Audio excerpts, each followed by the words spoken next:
Hello and welcome back to the SoapyRao show. On today's episode, I'm joined by someone very special, an educational psychologist. I love saying that; it just sounds so official and formal. And the head of a school in our own Bangalore. The school's called Tapas. And to tell you more about what she does and what she's been doing and how she got here, please welcome onto the episode Swathi Kadur. Swathi, welcome to the podcast. I hope I got your name right because. Yes, you did. Thanks a lot, Sandeep, for having me. My pleasure. Thank you for reaching out to me randomly about the Braille Trail in Cubbon Park. This is how the entire conversation started. And this is one of the problems I have. Like someone calls me to find out if I'll be able to help. And I just sort of like, can you get on the podcast? No, but I think it's a brilliant way to make connections, right? At the end of the day, I really believe that, if people kind of come into, your paths from time to time. Absolutely. And it's pretty cool the way it's done at times as well. And you get a vibe, I think, for me, I kind of go on that a lot of times as opposed to just reading up, on, say, a Wikipedia or reading from some articles. I try to go for the person's vibe when I speak to them. Definitely. I think, it's a funny thing that I always kind of talk to or say to people when I'm talking to them, especially during an interview process, right? I always tell them, I've looked at you and I've understood you on paper, but I'm sure there's so much more to you in person. So why don't you tell me a little bit about yourself? Because I think at the end of the day, what you are on paper is just that. You're just that on paper, but there's an ocean of you and more. And this sort of is such an important thing to talk about at this time when we're looking at people's entire sort of experience on this planet or whatever you want to call it without sounding dramatic as achievements, accolades, labels. And I think that's a very important thing to understand about a human being is not just what he or she studied or what he or she wants to call themselves, the pronouns or whatever their sexual preferences. There's so many things like pains and happiness and sadness and disappointment and small little things they cherish that makes them who they are. And that's the truly unique aspect as opposed to putting everyone into like gender categories, race categories, ability, disability. But I want to talk about that because I think you're in this position right now dealing with the future of humanity, maybe the near future, but the future being the children. And a lot of times people say, let's protect the planet for our future generations. And we hear about the kids seem to just be like, you know what, we're doing our thing. But you're here today in Bangalore heading the school, and we'll talk about the school. But what was your early years growing up? And but you had mentioned this sort of nice move from Bombay to Trinidad. So I want to know about that. It just sounds exotic. Oh, it was, I think obviously at the age that I moved, I mean, we moved in 1989, right? At that point, my parents knew very little about Trinidad and Tobago, right? But they did know that, so we went through ArcelorMittal, Steel at that point. They opened their, one of the first international ports in Trinidad and Tobago. And my parents have always been people who like to take a risk. They're always, they kind of take the opportunity that comes their way. And to them, this sounded like such a wonderful opportunity. And we were 9, so it's not like we had a lot of say. I think so. Yeah, I mean, because the typical thing was Canada or America, one of those Canadian things, you'd hear Indians moving. But Trinidad Tobago is quite a thing. And you're right, as I think that's the beauty of being a child. You don't have much of a say, but you also have the flexibility of childhood, right? You have the flexibility of childhood, and as we've heard so many times, and I've seen in my profession as well, right? Children are so resilient. So I think it took us maybe a day or two to just kind of see and to kind of figure out, all right, this is not really the place that we knew, but it's okay. And I think the beauty of it was it's still a tropical island. So weather-wise, it wasn't very different than India. Right. So, and you said you were from Bombay, so there was the beach and some sense of familiarity. Maybe you're a different, maybe not as scenic as Bombay. Yes, exactly. So while there was some differences, there was that whole there was that familiarity of the weather. There was the familiarity of the beach being really close by, and just the population. right? When we got there, So it was it's pretty less. much. It was a small population, number one, I'm assuming. But I wanted to ask you that: is it, when you went with, when your family went with the company, were you like sort of in this gated neighborhood with just other employees' families, or were you able to sort of mingle with the local population and sort of get an experience of what it was living with them? Oh yeah, definitely. So I think we were kind of happy that it wasn't a gated community, right? Nice. Yeah. We got to live. We were in independent houses, but and obviously the company had a lot that they offered a lot from their end, right? So the house was given, the car was given, but Yeah.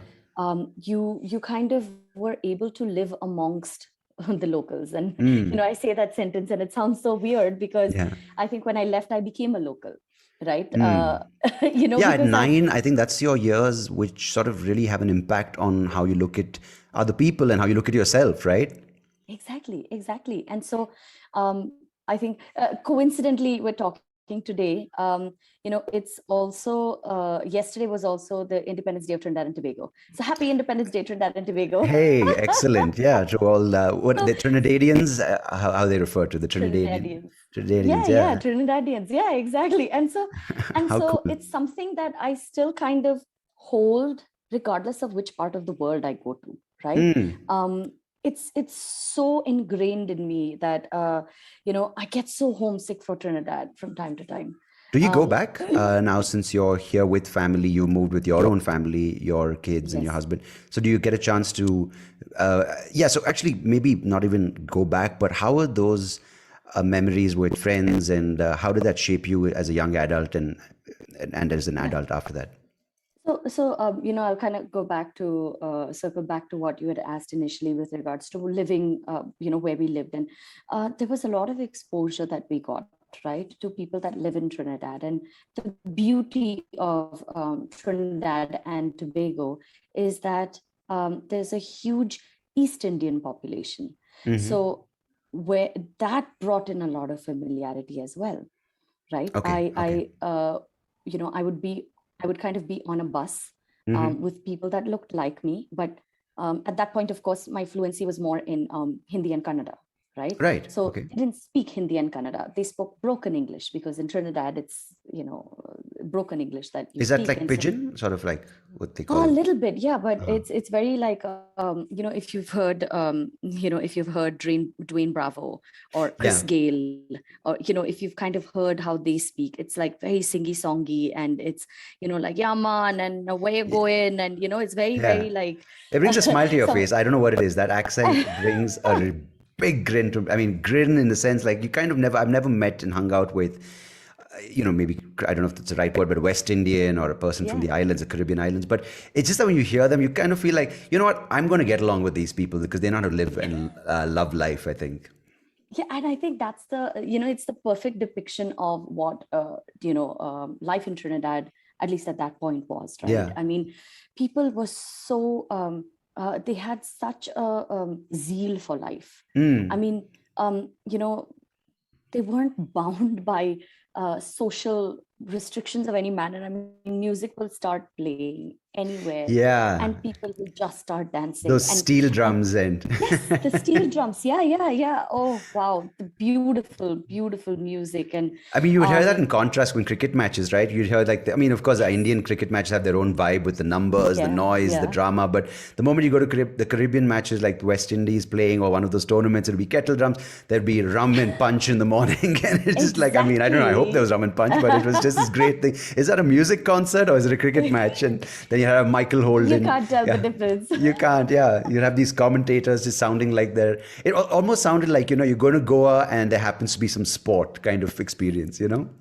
Definitely. And so, even I think since we moved back as well, while we haven't gone to Trinidad, since we moved back, we've been to Goa every chance we get because it Yeah, just feels like a home away from home. there's some sense Right? of at least some few traits that remind you of those experiences. Yeah, Yeah, exactly. And, we do definitely want to take the kids. And I mean, my husband and I always talk about it, I think when they get a little older, because it's literally to America and beyond is what Trinidad is, right? yeah. So, um, It's almost going. like them. Yeah. But how is that? Because we get a sense of Indian Americans, and we get the sense of now, of course, NRIs, as the name suggests, Yes. people who are sort of torn between these two worlds, where they want to. That now people trying to celebrate their Indianness, their heritage, their culture, so to speak, which is a word I feel which is being abused too much, like culture, and becoming more rigid in its way. But Yeah. when you go to these places like Indians who grew up in, say, the Philippines, or Indians who grew Yes. up where you did, or for instance, not as well established destinations for Indians. Right. What is your perception of race, and what is your perception of people of other colors and people of other cultures? Because I feel we a lot of times hear the stories which come from America, from the UK, or come Mm. from maybe, those two predominantly. But you don't hear of people like you who kind of integrate, and people who also live in Africa. You kind of integrate and become the locals. As you said, you miss Yes. them, it's home, you kind of want to celebrate what they celebrate. So how was that for you? Like, like, what was immersive for you growing up? So, when, for the lack of a better word, culture, Indian culture was really big there, Uh-huh. right? So a Holi, a Diwali is celebrated just as grand as an Eid and a Christmas, right? Or Easter, for that, and it was just beautiful. When I didn't feel like I was any different, and I didn't feel like it doesn't matter which religion you follow. It doesn't matter what you look like, Yeah. right?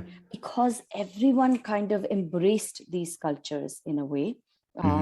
It kind of all became one.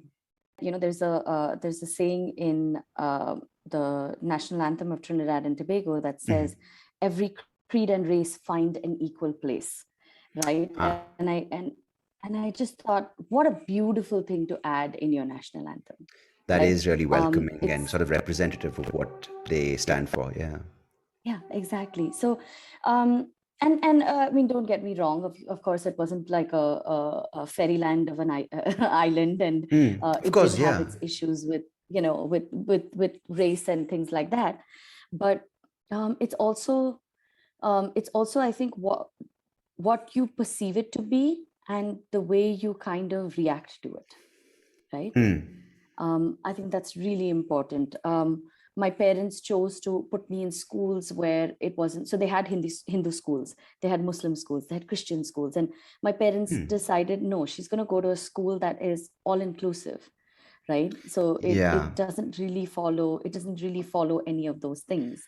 And I think that depends a lot too They on the family, because you said your parents chose to do that, but a lot of people, like, even if you hear now, they want to go live in, like, sort of the heart of America and still hold on so tightly to just the Indian community, the Kannada Kuta community. They want to just celebrate Indian festivals. Their kids don't meet anyone unless they go to a private school. Like, even their classmates are only in school, and they almost feel like they're Indians and they're living in India, but India is sort of located in Kansas, or California. yes, yes, So this, California, yeah, exactly. No, no, definitely, definitely. It's interesting, right? Because I feel like I think I'm very lucky that I have parents who have basically looked at life with an open mind. I think that's really important. And I think the decision to move itself was like a big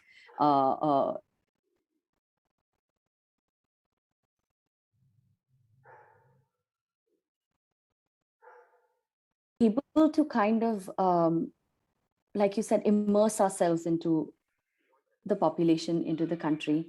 We were able to and I think that I've always been someone who hasn't been one to follow the line or follow the follow a group, right? um, I remember the conversations that my mom would keep asking, why do you want to do psychology? I have a twin brother, oh, and okay. yeah, and so he did, he followed the path, right? Like, he followed the line. He became, like, he did the sciences, and he became an engineer, and he's Yeah. living in the US. Oh my So God, he's doing, there's like a temple in his name. exactly, right? So he did all that, and I remember my mom And I mean, she came from it came from a good place, right? Like her worry was like, what is she going to do with a degree in psychology, right? Like, and then she chooses a master's that also has psychology in it. Like, Yeah, what is she that's thinking? exactly like my sister and me. My sister's older, but she's your brother. She's the science, maths, Oh this yeah. thing. What do you call that? Engineering. Sadly, she's in HR now, but who could have told? Exactly. And And I'm the write-off. I'm so just like, this, as long if this guy can even, wake up in the morning and get out of bed, it's an achievement. So low standards. so but I think that, and I'll kind of do a little pitch here about at the education and the education industry right now. And I really think that the new education policy is going to bring in a lot of changes with regards to that in itself, right? Giving people the Yeah, opportunity to kind of look at different fields, right? I mean, if you were a science major, you could have never done a minor in music, but yeah. with the NEP you can, right? Mm. And like you Right. said, who Yeah. says which direction the world is going to take you or life is going to take you? So I shouldn't be confined to just one. Yeah, I want to, before we get to the NEP thing, I want to understand. I don't know much or anything about it, but this whole experience we've spoken about so far, growing up in this multicultural or even culturally diverse within a certain culture, all these experiences, and clearly it's had a great impact on your childhood and. Regardless of the career path or the academic path you and your brother chose. So this just seems like your family as a unit has a lot of understanding, has a lot of awareness of what they want to give their kids and what they want for themselves. But how important, like now being an educational psychologist and an educator running a school, how important is the environment that's being either the city or the country or the culture, and how important are these decisions the family takes or willing to take risks with where they send their kids? How important is this phase for children, especially say between the ages, and I think you're involved in that age group between 6 and 9, Yes.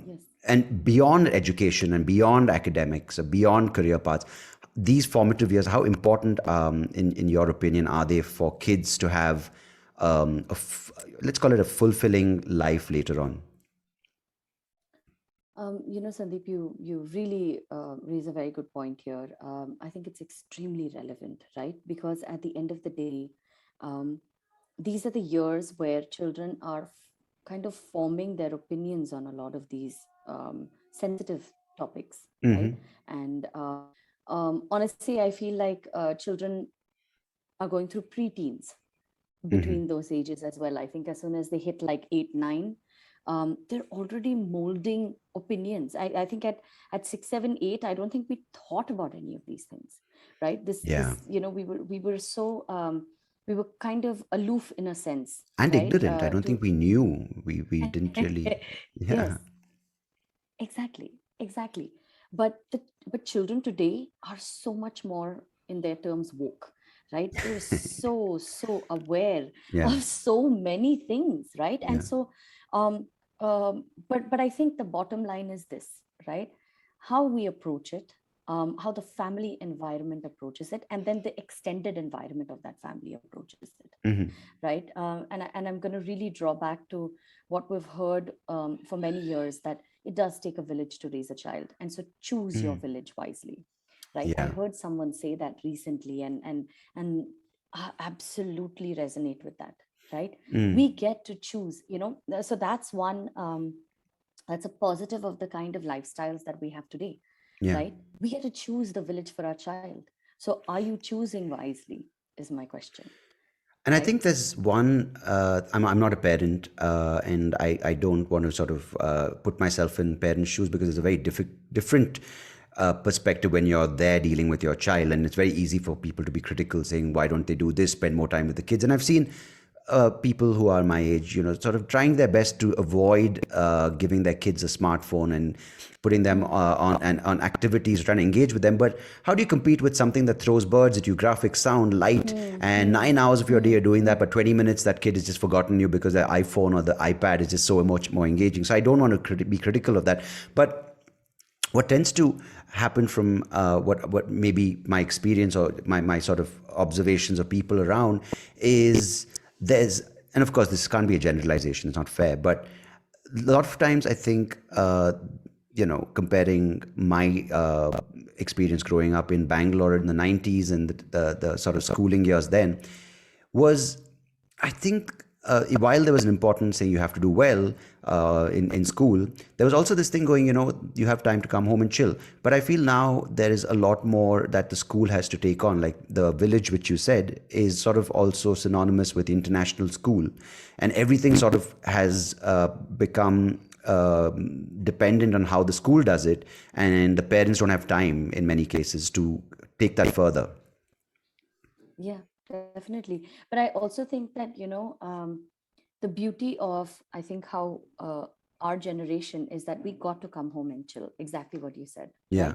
right? Here, what's happening is in the entire rush for making sure that the child doesn't get inverted commas bored, Mm. a child's life is structured from the time they wake up to the time they sleep. And in Ouch. that How entire annoying is process, that? exactly, Yeah, exactly, right? And it could be that it was done with all good intentions, right? Saying of that, course. Yeah. the child's going to go to dance class, art class, this, that, so it's all, As the American technically moms call it, activities. activities, right? Exactly, right? And let's be a soccer mom, and let's drive the Oh, child here, good and Lord. let's drive the child there. And but in the entire process, I think Mm. that the child slowly stops being a child and being creative, right? Yeah, it Where almost becomes that a child is a bunch of activities. There's really no identity to the child. Even yeah, the child's right, like, say hi to uncle. Hi. Can I? right. It's like, you feel like saying, Exactly, hey, right. slap. Exactly. And I understand, right? I have two Yeah. boys at home, and I completely understand the whole need and want to not have them uh, fall behind. And I think Yeah. that's where the issue is as well, right? They're Mm. going to be like my 5-year-old. They were doing an activity in class, and they just had to, they were drawing certain words that they read. So there was a Mm. belt, there was a tent, there was a, and he's drawing, and he shows up the paper in class, and he looks at what the other children have done. And after the class, he looks at me and he says, Mom, put me to drawing class. I don't draw as well as everyone else. And I said, Mm. I'm like, you're 5. Yeah. I don't, like, how do you, but and I looked at him and I said, it's absolutely all right. The Yeah. And drawing that's is really just so important for the that kid to hear you that. get, Yeah. yeah. And I said, look, the drawing is just so that ma'am wanted to make you do something fun, right? No But one's, it's so sad you that they know, have this pressure, and not even from parents or schools or peer pressure. They're putting it on themselves because of this level of perfection that they are witnessing on devices, right? Like, as you said just a few minutes back about Canva, about technological stuff, like your kid helps you with Canva. And the access to be judged is so much higher because of these platforms. And I'm not even saying social media, but you're yeah, constantly aware of what it is to be good out there by YouTube videos. And you see these things, I'm sure these kids see these drawing things and like, man, I want to be that. And people say you can be whatever, be an influencer. I'm saying across the spectrum. I yes, feel bad yes, because even, I mean, you mentioned this very important thing, and I think it's something I'm trying to also cherish and understand how I can experience it more and learn from it, is boredom. I think boredom is something which is great because that's some of the best ideas came out of boredom. Whether it was when I was like, say, 12, creating, like, we had a show back then. I'm sure you would have heard of it, called the Crystal Maze. what is it, sorry? The Crystal Maze, Okay, where yes, it was yes, like an adventure game where these teams would go. It was obviously a studio set, but I right. created my own crystal maze because I had the neighbor chandelier broke and there were these bunch of glass pieces. So I made those into my crystals of the Lovely. crystal maze. So I think that came out of boredom because Yeah, I didn't have 20 activities my mom had lined up for summer holidays. So I would take 3 GI Joes, 2 Barbies, and have a make believe thing. exactly. But I think And that's, I do, yeah. I definitely want to put that, I will say that, no offense to the parents that are doing this, right? That are lining up the activities and that are saying Yeah, that, look, absolutely. I want to expose my child to everything that I possibly can, right? Because I'll tell you, there is one thing there's a huge positive in that as well, right? Hmm. Um, growing up in Trinidad, my parents were so like, okay, will she will lose the Indian culture? Will she same, right? The same thing that we were talking about, right? So I think I've done Kathak, I've done Bharatnatyam, but I've also done salsa, I've done jazz, so Nice. I think I'm like, I've become, and then I know how to play tennis, I know how to play table tennis, I know how to play badminton, I know how to play, like I've done swimming, and like they put me into basketball. I'm like, Yeah. my height is 5'2", but okay, let's do it, so like, so I think I also kind of became the jack of all trades and master of none. And the beauty that I see in that, and it's always said in like almost a negative way, there's a negative connotation to it, right? But what I've realized as an adult is I'm able to add to more conversations because of all Yeah. these different experiences, I right? think I'm that, able that to what you say, just said is perfect. Like you can do all of it, right? But it shouldn't be at the cost of you not getting time to yourself. It shouldn't be like that from the exactly. moment you wake up that you're not getting a chance to just be like, you know what? Let me figure out if I can, if my right toe goes behind my left head and next thing you end up breaking your ankle. Like Exactly. stupid shit that we've done as That kids. we Like have how many been marbles can I put down in circulating. my mouth? Like it's really stupid stuff. Exactly. So I think, one thing to keep in mind is, yes, expose your children to activities, but make sure that there is a time in their day Yeah. where they are themselves, right? Yeah. Where there is a time in their day where they can say, I'm sitting in my room because I am blank Yeah. and I have no idea what I'm supposed to do. And then Yeah. you leave them like that longer than about 5-10 minutes, and all of a sudden these ideas just start popping out of their head because it's there. It's just It's really pushed definitely all there. the And way that too, down. with the amount of information, it'll probably be exponentially more amazing than what we had because just of the number of things that they have access to, right? Like ideas, Exactly. conversations, music. I mean, tip of a finger, they have all genres of music. Tip of a finger, they have all sorts of influences. I'm saying, it doesn't have to always be Yes, produced music, but I'm saying they have keyboards, they have their things that can make exactly. music. So it's amazing. But I want to ask It you: is do you see definitely. this as a, I wouldn't say a good or bad thing, but do you see this happening? I'm very curious when I look at kids, especially like even someone in their early 20s now, very protected because the parents don't want their kids to sort of have this experience where they fell down from a cycle without a helmet. So I call it the bicycle helmet generation, where they want to protect their kids from everything. And now the kids are not able to face Yeah. any sort of Yeah. hardship because resilience is at an all-time low. But in addition to that, you see a lot of parents trying to sort of live through their kids.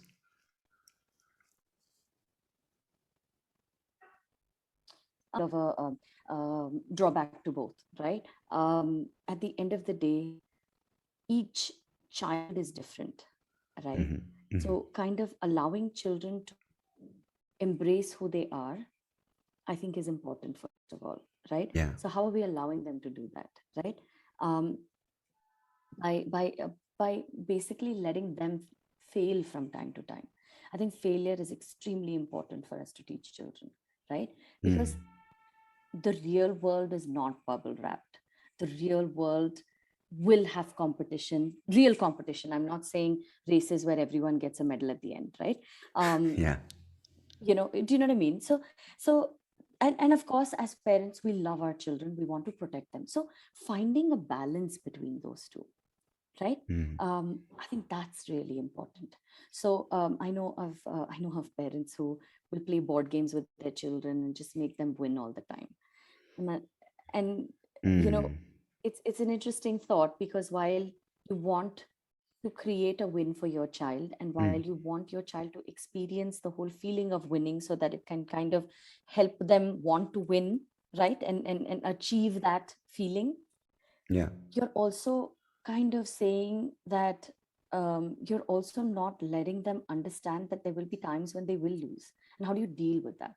What do you do? Yeah. The important thing is not whether you win or lose. It's what do you do after you win and what do you do after you lose.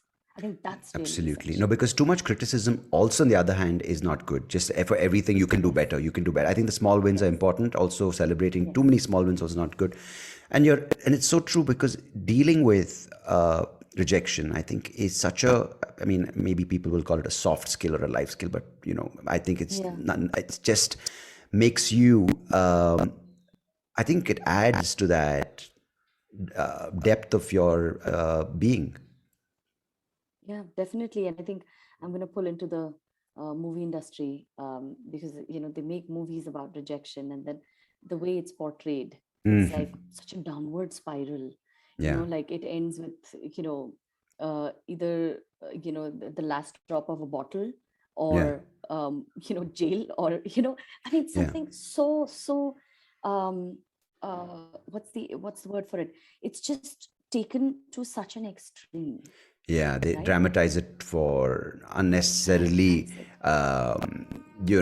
dark. I And mean, so see, yeah, there is I truth to some of understand it, it. right? It's Yeah. the movies, and there's it's great, right? Like at the end of the day, it's a movie, and so it should be this grand dramatic affair, right?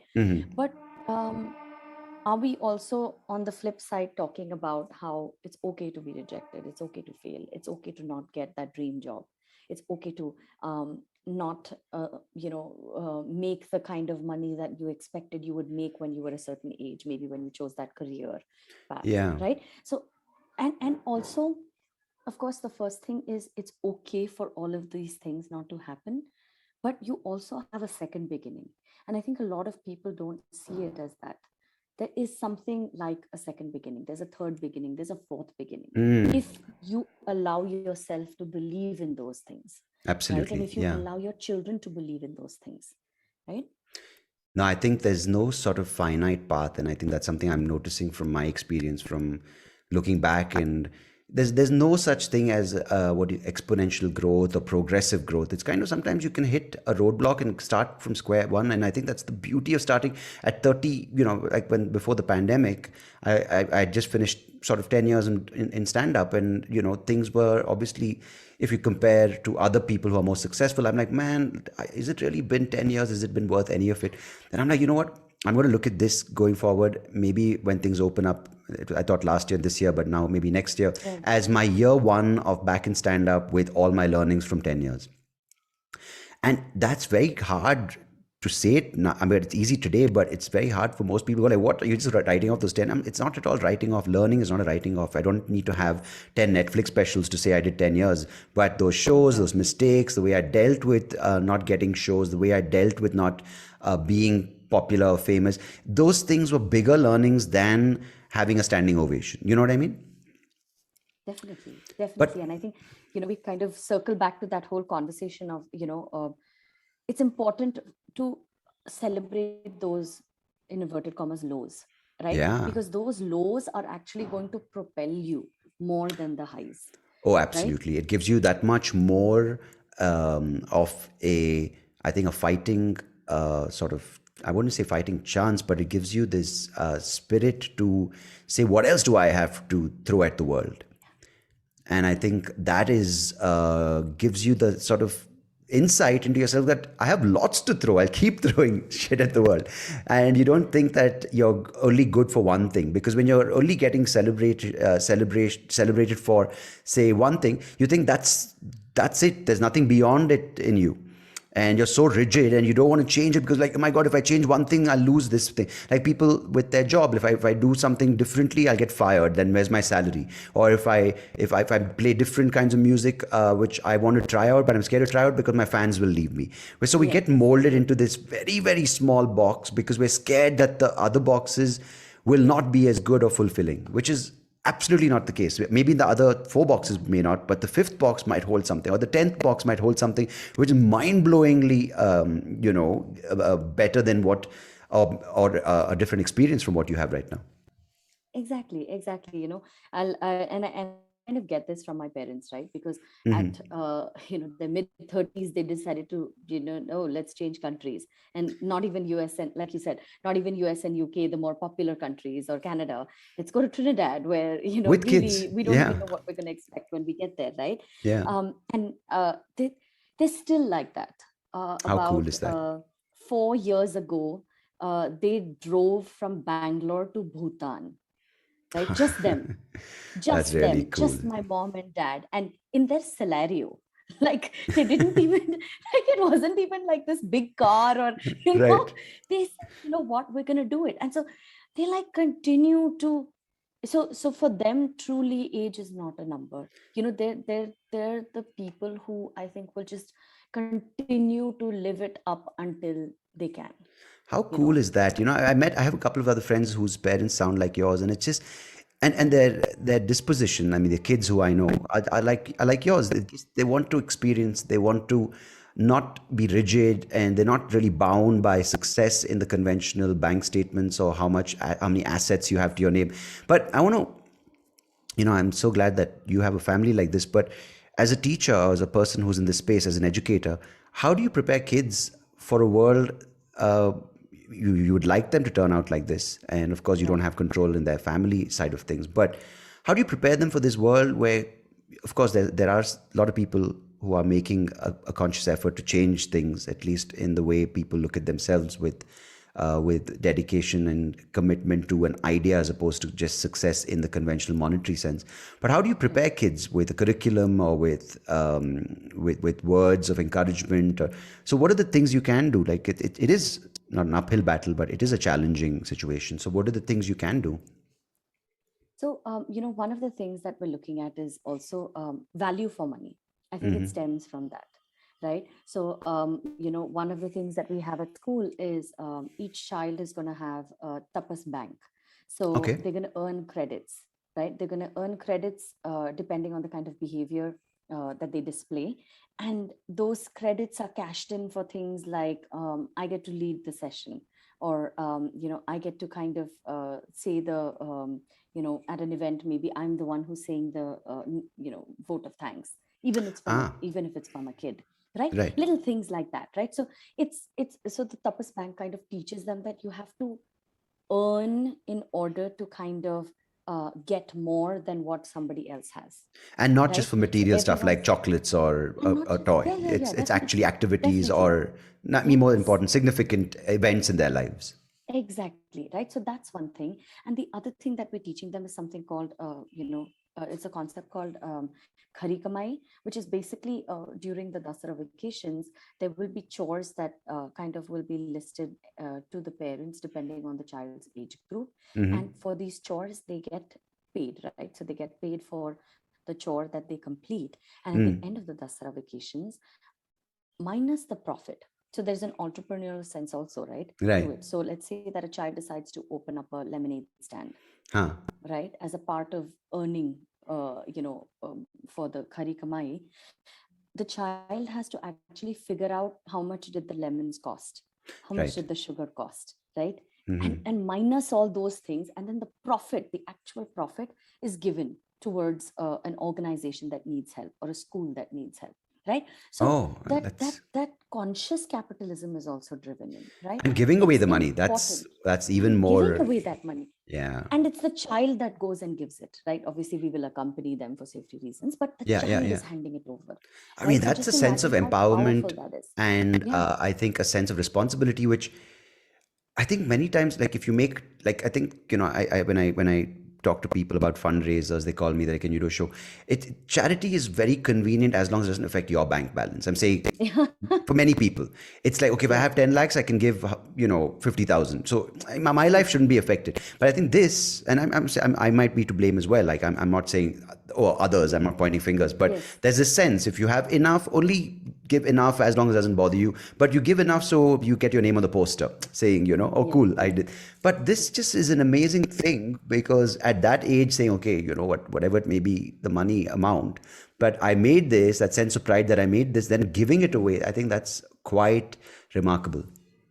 Exactly. And I think the stars just kind of brought us together, Tapas and I would say.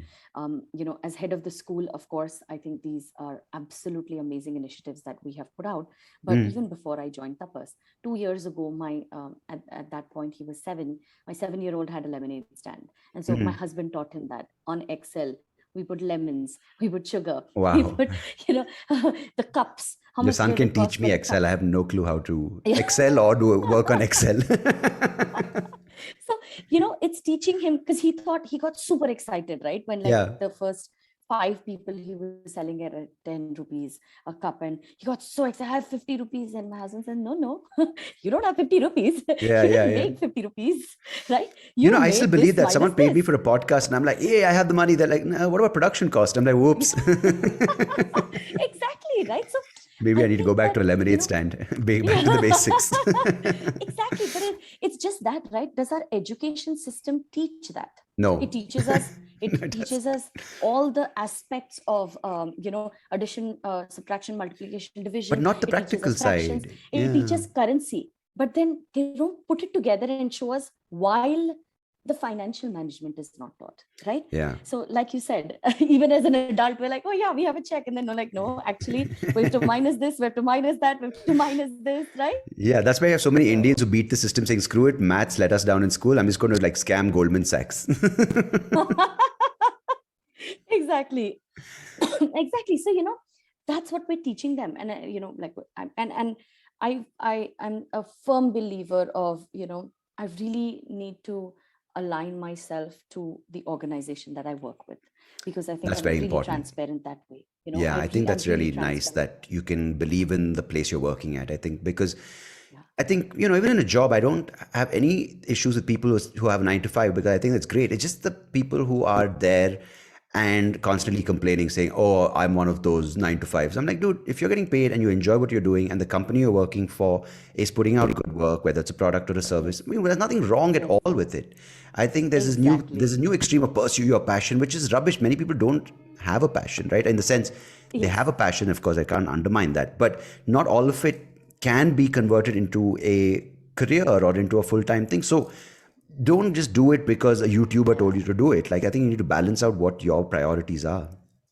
I think passion versus hobby also, right? Like, Yeah. there are certain things that, it's great. So obviously my 9-year-old looks at all these videos and he believes that he's going to be this rock star when he grows up, right? And I it's mean, that's a great. dream. That's a fantasy. It's great. It may even It's a become a dream. I reality, said, which is great. Yeah. Yeah. yeah, I said, that's absolutely great. But then, when we started telling him the effort it takes to Yeah. become a rock star, right? So he Yeah. took guitar classes and he thought in one day, I'm going to just get in the band. I said, no, Yeah. you need to practice. So I think it's effort versus, and I think it's the effort that kind of then materializes into whether it's going to be a passion or a hobby, right? Absolutely. Because like you said, not everyone who picks up a certain skill or learns something new can turn that into a money making profession, Yeah, right? and I think the more important thing is when you're tempted and you're driven entirely by the byproducts, which is fame, fortune. You peter out pretty quickly because doing these things, whether it's becoming a guitarist, becoming an artist, becoming a successful crypto person, whatever the career is, Yes. you have to do it when you're feeling, shit out of luck, when you're feeling down in the dumps. That's when you pick up and say, you know what, I'm going to do it again. Not just like, oh, cool, I got a great comment on Instagram. That's not the only thing which is going to drive you forward. Exactly. And I think just kind of drawing back to children, and it's beautiful that they have these dreams. And I love that my 9-year-old is so passionate at this age. I mean, he's really, really passionate. I think the two things he's really passionate about is, or I should say three things, is Harry Potter, technology, and music. And Well, it's such a that's an amazing passion, and I hope there's something which all three can sort of come together, and he creates something truly unique, which may be like an iPad musical called Harry Potter, something like that. exactly. And I think that's what we're letting him explore that, right? Yeah. Letting him kind of dip his feet in all three to try and figure out really what he can come up with. I mean, artificial intelligence in our day and age, we would have never thought that would have been a profession, but today it Mm. is, Yeah. right? So there's just so much scope. There's so much scope out there if we really let them embrace what they enjoy, and give them the opportunities to kind of make it their own as well. No, it's truly amazing. I think there is a remarkable side to this entire story of the tech boom with the information age, with the AI age. And I think sadly, not sadly, but I think I do like talking about some of the downsides to it because I think we shouldn't be unaware of these things because I think as parents you want the best for your kids, and I think as society we want a thing, but we get Yes. caught away by these things which come back to haunt us, which is the money, the greed, and I think when and I say I say this with absolute conviction. I think teachers and I think institutions which are really standing their ground and trying to change the way kids are receiving education or receiving learning. I think they are the backbone of a society, and I think they haven't. While of course I think everyone respects it, I think it needs more importance, and I think people like you are the change that needs to sort of happen at a very, very fundamental level. So, I thank you for doing what you're doing. And I think it's also important to highlight the advantage. Like, so you coming back to Bangalore, you're from here, you went Yeah. quite a big circle to come back here. And Yes. what is for young parents who are in your sort of in this situation right now? What is maybe a few words of encouragement, a few words of caution before we wind up, just to understand, because Bangalore replicates other big cities like Bombay, maybe Calcutta, but also in itself, it's quite unique with a lot of the tech and the money being here from venture capitalists and all that. So, what would you sort of leave parents with? Like, what can they do? Sure. So yes, definitely. I think while there is a world of opportunities out there, and while we, as parents, we want the best for our children, I think it's really important for us to kind of let them choose their path, let them choose their successes, let them choose their failures. Always be there to support and, kind of be the backbone that they need, be the person that they can come home to and talk about their successes and their failures, right? Of course, certain circumstances should not go without consequences, definitely. Consequences are very, very important for children to understand where they went wrong. But despite their actions, always be there for them, right? Because they need to understand that home is truly where the heart is. Home is where they can come back and be the best of themselves and the worst of themselves, right? And that there won't be judgment around it. That regardless of whether it's the best or the worst, that they're going to be loved, right? And I think that this is something really, really something that I'd want to push home, right? The unconditional love for a child should not be despite their behavior. It should be regardless of their behavior, right? Because and we've all kind of had those conversations with friends, or growing up, saying, oh my god, like if I go home and I tell my dad this, or I tell my mom this, I'm Yeah, going to be in a lot of trouble. I'm going to be, but trouble versus consequence, right? Yes, you will have a consequence, but at the end of the day, know that I'm your security blanket and I'm your yeah. safety net. You shouldn't think That's that, really oh, I'm important. not going to have a family because I broke a glass. Yeah. Yes, yes, And I'm going to yes, add one thing. exactly. Please, So I please think that's really, really correct me. And I think this is something which I hold very dear to, this thing. And I think is to remember. I think maybe I'm not a parent, as I mentioned, but I think to remember what it was to be a child. I think that's something which we forget, but I think it's so important. Yeah, definitely. And I think that we had it, as kids, we had it easier in our generation. The Yeah. temptations were not as much, or Yeah. even if the temptations were the same, they weren't easily accessible to us, right? Absolutely. Today, they are exposed to a world of good and bad, just out of the bat, like off the bat, right? Like, I mean, at 6, 7, 8, they already know so much, right? It's So it's it's in fact, you think sometimes, oh, as a kid, like, oh man, I wish I could be an adult and get access to yeah, things, but it's clearly not always a good thing to get it's what you not want. always a good thing. And so always remember, always put yourself in those child's shoes, and always look at the problem first through the child's perspective, Yeah. right? It'll give so much more insight as to why maybe they took the action or decision that they did, right? And then Yeah. it kind of helps you, uh, it kind of helps you decide, well, is it okay for me to let this go, or should there be a consequence, right? I think it Yeah. helps better. And if everything else fails, just put them on the iPad. Yeah, and that's one thing, Sandeep, I always say that, I've lived in Trinidad, I've lived in the US, I've lived in Bangalore. It's the same. Parenting is the same regardless of where you are. Yes, I mean, at a drone level, it is that, okay, in the US, they don't beat you can't hit the child, the discipline is different, the way you discipline is different and all that. But what is the underlying want of every parent? Yeah. To make sure that their child is safe. It's to make sure that their child becomes the best that they can be. And it's to make sure that their child has the confidence to kind of go out into the world and be themselves. Right? With the basics that you've given them that they can hold as a system of values. I think more than that, you can't do anything. Yeah. Exactly. And I truly believe, and especially for my kids, right? I'm teaching you as much as I can at home. I'm sharing our value system with you, but that doesn't define whether you're going to actually follow it or not at a later stage in life. Because as your experiences, as a child's experiences kind of just build as they grow, they may see a different world than you do. And I think that's the beauty of it, right? Because it might be your child, but it's also an individual that is shaping up to be so many different things with your influence. So you can't, and that's another thing of this rigidity, right? We have to be willing. I mean, this is easier said than done. I'm just now going to sound more of a theorist and one of those annoying panelists going, yeah, children should be, no. I genuinely think with anything, letting go, and I think people hear this in relationship advice, letting go with a sense of, okay, I've done what I can and this is beyond me, I can't do more, I think, but giving a chance to let go, I think, is the strongest,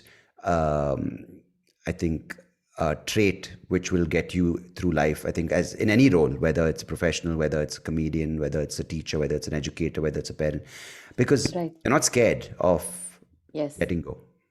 Exactly. Absolutely agree with you, Sandeep. I think Frozen theme song should be I was just going to say Demi Lovato onto something bigger than she thought. Exactly. But yeah, absolutely. Oh no, it's been such a pleasure talking to you and hearing about your beautiful experience in Trinidad and Tobago and your childhood and your family, and hats off to your parents, and hats off to the work you're doing. And if people are keen to find out more about your school, can you just drop the details where they can log on to? Sure. Basically they can go on to tapaseducation.com and they can take a look at all the different things that we're doing at Tapas. And if you'd like to just kind of connect on a call, then the school number I will share with you. And it has both, with the WhatsApp generation, it has both WhatsApp as well as, you can make a normal phone call. It's 97316-01333. So we'd be happy to kind of, hear more from parents on what they think about education, and we'd love to have more parents come visit us.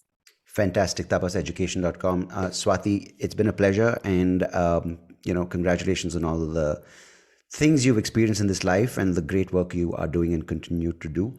All the best, and thank you for being on this podcast. Thanks a lot, Sandeep. I think that this is the has been by far the funniest but yet insightful conversation. I mean, it's tricky to get both into one, but I think I really enjoyed speaking to you today. Hey, my pleasure. Thank you for doing this. Appreciate it.